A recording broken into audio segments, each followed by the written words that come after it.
निमित्त मात्र है कि अगर कोई प्रणाम कर रहा है तो मेरे गुरुदेव को प्रणाम कर रहा है, मेरे इष्ट को प्रणाम कर रहा है, क्योंकि श्री कृष्ण महिमा गान करने वाले हैं, इसी संबंध से तो प्रणाम करते हैं। तो प्रणाम श्री कृष्ण को गया, मेरे को नहीं।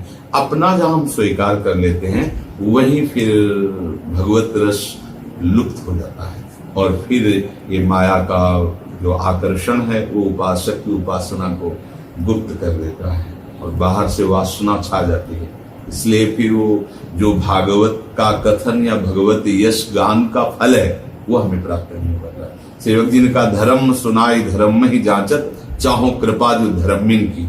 जो धर्म का गान करके धर्म में स्थिति चाहते हैं, मैं ऐसे धर्मात्माओं की कृपा चाहता हूँ। वो प्रेम धर्म हो, भागवत धर्म हो, वेद धर्म हो, पौराणिक धर्म हो। धर्म सुनाए धर्म में ही जांचत, चाहो कृपा जो धर्मिन की।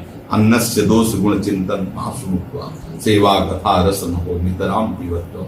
जब तक हमारे हृदय में अन्य के प्रति दोष गुण बुद्धि है, अन्य के प्रति भावना अन्य की है, तब तक ये कथा रस का अमृत नहीं मिलता।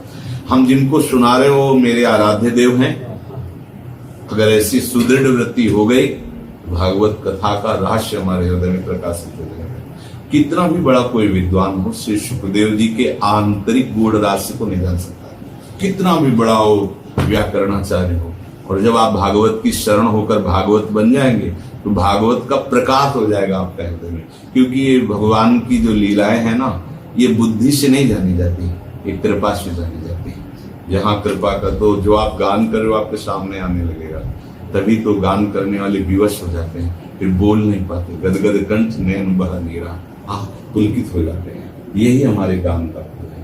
चलिए ध्यान रखना, कभी किसी माता बहन की तरफ ऐसी दृष्टि न जाए जो हमारे